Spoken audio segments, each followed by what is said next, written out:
Hello friends, कैसे हैं आप सब। उम्मीद करती हूँ आप सब लोग अच्छे होंगे। आज है 11 नवंबर और आज है छोटी दीपावली। आप सभी को दिवाली की बहुत बहुत शुभकामनाएं। गाइस, मैं और मेरा बेटा पार्थ जा रहे हैं अपने गांव, अपने घर दिवाली सेलिब्रेट करने। और मेरे हस्बैंड 2 दिन पहले ही एक इमरजेंसी की वजह से जा चुके हैं और वो हमें वहीं मिलेंगे। आज मैं और बेटा ही सफ़र करेंगे। सारी तैयारी हो गई है, बैग भी पैक हो गए हैं। रास्ते के लिए हम लोगों ने खाना भी पैक कर लिया है बना के। बस अब लॉक वगैरह लगाते हैं और निकलते हैं। आप लोग मेरे साथ वीडियो में बने रहिएगा। और आप लोग दिवाली की तैयारियां कैसे कर रहे हैं और आपने कहाँ पे सेलिब्रेट करी दिवाली, मेरे साथ कमेंट करके ज़रूर बताइएगा। तो चलिए फटाफट से निकलते हैं। ट्रेन है हमारी 11 बजे रात की। तो चलिए फिर मिलते हैं आगे। हम लोग मेट्रो स्टेशन पहुंच चुके हैं और हम लोगों ने टिकट भी खरीद ली है। अब हम जा रहे हैं प्लेटफॉर्म की तरफ, जहां से हम लोग अपनी मेट्रो पकड़ेंगे। और गाय, रास्ते के नज़ारों का क्या ही कहना। हर घर, हर बिल्डिंग इतने सुंदर तरीके से सजी हुई थी कि देखते ही बन रही थी। और हो भी क्यों ना, दिवाली का त्यौहार होता ही रोशनी का त्यौहार है। हर इंसान की ये इच्छा होती है कि वो अपने घर को सुंदर से सुंदर तरीके से सजाए। लेकिन मैंने रास्ते की रिकॉर्डिंग नहीं कर पाई। मन तो बहुत था, लेकिन हम लोग ई रिक्शा से आ रहे थे तो उसमें पॉसिबल नहीं हो रहा था कि मैं फ़ोन निकाल के रिकॉर्डिंग कर पाऊँ। और यहाँ हम लोग आ गए हैं मेट्रो प्लेटफॉर्म पर। और जैसा हम लोगों ने सोचा था कि बहुत ज़्यादा भीड़ होगी आज के दिन, वैसा कुछ नहीं था। काफ़ी कम लोग थे आज। तो हम लोगों को लगा कि कल ही दिवाली है तो हो सकता है सब लोग पहले ही अपने अपने घर के लिए जा चुके हों। हमारी मेट्रो आ गई है। और मैंने पहले भी आप लोगों को बताया है कि जब भी हम लोगों को दिल्ली रेलवे स्टेशन जाना होता है तो हम लोग मेट्रो से ही जाते हैं। कैब से जाने में ये होता है ना कि जाम बहुत लगता है दिल्ली में, और स्पेशली फेस्टिवल के टाइम तो बहुत ही ज़्यादा जाम होता है। और एक बार अगर जाम में फंस गए तो पता नहीं टाइम से पहुंच पाए नहीं पहुंच पाए हम लोग रेलवे स्टेशन। तो इसीलिए हम लोग मेट्रो को ही प्रेफर करते हैं रेलवे स्टेशन जाने के लिए। यहाँ पर हम लोग पहुँच गए हैं राजीव चौक मेट्रो स्टेशन, और यहाँ से हम दूसरी मेट्रो पकड़ेंगे। हमारी ट्रेन नई दिल्ली से मिलेगी। तो अब हम जा रहे हैं नई दिल्ली रेलवे स्टेशन। आपसे फिर वहीं पे मुलाकात होगी।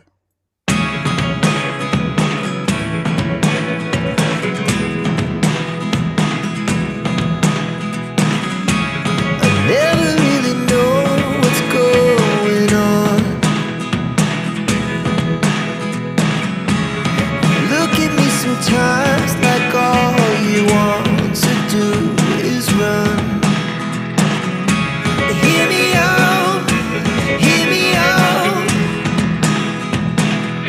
It's all the things you never show.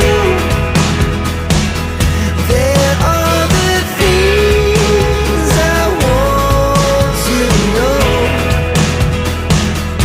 Secrets start in your heart so slow. But if you don't wanna tell me now, I guess I'll never know. Losing almost all my energy. It's getting hard to talk to you, and I'm the only one who speaks. It's all the things you never show. नई Delhi railway station पहुंचने के बाद कुछ देर तो हम लोग metro station के बाहर ही खड़े रहे। अभी हमारी ट्रेन आने में लगभग 2 घंटे का टाइम था। तो मैंने अपने बेटे से कहा कि यहाँ पर भी कब तक खड़े रहेंगे, ऐसा करते हैं अपने प्लेटफॉर्म पर चलते हैं, वहाँ आराम से बैठकर ट्रेन का वेट करेंगे। लेकिन ये मेरी बहुत बड़ी गलतफहमी थी। प्लेटफॉर्म पर आकर देखा तो इतनी ज़्यादा भीड़ थी वहाँ पर, और कई सारे पुलिस वाले भीड़ को कंट्रोल करने के लिए लगाए गए थे, लेकिन उनके बस की बात भी नहीं थी इतनी सारी भीड़ को कंट्रोल करना। और भीड़ इतनी ज़्यादा धक्का मुक्की कर रही थी, हम लोग भी धक्का मुक्की का शिकार हुए। फिर एक ट्रेन आई और काफ़ी सारी भीड़ जब उससे चली गई तब हम लोग रिलैक्स होकर अपने प्लेटफॉर्म पर खड़े हुए। फिर मेरे हस्बैंड का फ़ोन आया तो वो नाराज़ हो रहे थे कि तुम लोग फ़ोन क्यों नहीं उठा रहे। तो मैंने कहा इतनी ज़्यादा भीड़ थी कि कैसे हम लोग अपने फ़ोन को बाहर निकालते और आपसे बात करते, और घंटी भी नहीं सुनाई पड़ रही थी इतने शोर शराबे में। आखिरकार हमारी ट्रेन आधा घंटा देरी से ही सही प्लेटफॉर्म पर आ गई थी। वैसे इसका डिपार्चर टाइम रात के 11:20 पर होता है, लेकिन आज ये 11:45 पर प्लेटफॉर्म पर लगाई गई। भले ही ट्रेन देरी से आई, लेकिन ट्रेन को देख के बहुत ज़्यादा रिलीफ मिला। सोचा ट्रेन आ गई, आराम से अंदर जाकर बैठेंगे। खड़े खड़े पैरों में दर्द होने लगा था। अब हम आ गए हैं अपने डेस्टिनेशन रेलवे स्टेशन शाहजहांपुर। और मैंने ट्रेन में कोई भी वीडियो इसलिए रिकॉर्ड नहीं किया क्योंकि ट्रेन में सीट पर चढ़ते समय मेरे चोट लग गई थी पैर में, तो काफ़ी दर्द हो रहा था। तो फिर मेरा मूड बहुत ज़्यादा ख़राब हो गया, तो मैंने ट्रेन के अंदर कोई भी वीडियो रिकॉर्डिंग नहीं करी। शाहजहांपुर का नाम आप लोगों में से किसने किसने सुना है, मेरे साथ कमेंट करके ज़रूर शेयर कीजिएगा।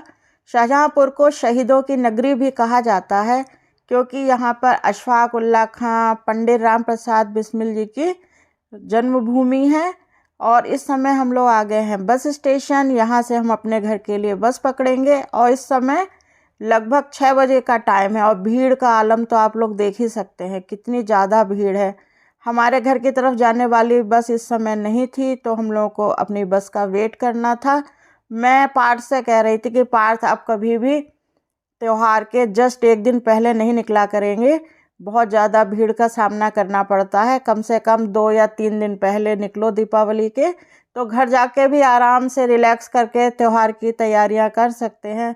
और जस्ट दीपावली वाले दिन ही पहुंच के बहुत ज़्यादा हवड़ तवड़ मच जाती है, क्योंकि अपने गांव पहुंचकर फेस्टिवल की सारी तैयारियां हम ही लोगों को देखनी होती हैं। अगर 2-3 दिन पहले पहुंच जाओ तो तैयारियां करने के लिए टाइम मिल जाता है, लेकिन अगर एन दिन पर ही पहुंचेंगे तो फिर तैयारियां बहुत ही जल्दबाजी में करनी पड़ती हैं। हमारी बस हमारे टाउन पहुंच गई थी और मेरे हस्बैंड हमें वहां रिसीव करने के लिए आ गए थे। मैंने वीडियो की स्टार्टिंग में आप लोगों को बताया था कि मेरे हस्बैंड पहले ही वहां पहुंच चुके हैं। अब हम जा रहे हैं कार से अपने गांव के लिए। और मैं अपने हस्बैंड को अपना एक्सपीरियंस बता रही थी कि हम लोग बहुत ही मुसीबतों का सामना करके यहाँ तक पहुँचे हैं। पहले नई दिल्ली रेलवे स्टेशन पे भयंकर भीड़ का सामना किया, वहाँ धक्का मुक्की बहुत ज़्यादा लोग कर रहे थे। फिर ट्रेन में मेरे चोट लग गई और इतनी ज़्यादा तेज़ चोट लगी है कि मैं अभी भी लंगड़ा लंगड़ा के चल रही हूँ। तो मेरे हस्बैंड बोले कि अब आगे से थोड़ा पहले निकला करेंगे, एन दिन के लिए रिजर्वेशन नहीं कराया करेंगे। और अपने क्षेत्र में और अपने इलाके में आके बहुत ही अच्छा लगता है, एकदम पॉजिटिव फीलिंग आती है। और हम लोग और भी बातें कर रहे थे क्योंकि ये पहले ही पहुंच गए थे, तो मैं पूछ रही थी किस किस से मिलना हुआ, कहाँ कहाँ आप होके आए। तो ये सब हम लोग आपस में बातें करते हुए जा रहे थे। और हमारे क्षेत्र में गन्ना बहुत ज़्यादा होता है, तो गन्ने के खेत हरे भरे थे और गन्ने में इस समय कटाई चल रही थी। यहाँ पर गुड़ के भी प्लांट लगे होते हैं, तो गांव आके इतना अच्छा फील होता है, एकदम ताज़ी सी हवा का एहसास होता है। और नोएडा में तो वैसे भी दिवाली के समय बहुत ज़्यादा पोल्यूशन होता है, तो यहाँ पे बहुत अच्छा लग रहा था। और पार्थ कह रहा था मम्मी खूब सारी ताज़ी ताज़ी हवा भर लेते हैं, नोएडा में तो बहुत ज़्यादा पोल्यूटेड हवा मिलती है। तो देखिए कितना अच्छा लग रहा है ना, एकदम हरे भरे खेत, हरियाली का नज़ारा। तो ऐसे ही बातें करते हुए हम लोग अपने घर पहुंच गए और अब हम लोग दिवाली की तैयारियां करेंगे। आप लोग भी रास्ते का आनंद लीजिए और रास्ते के नज़ारों का आनंद लीजिए।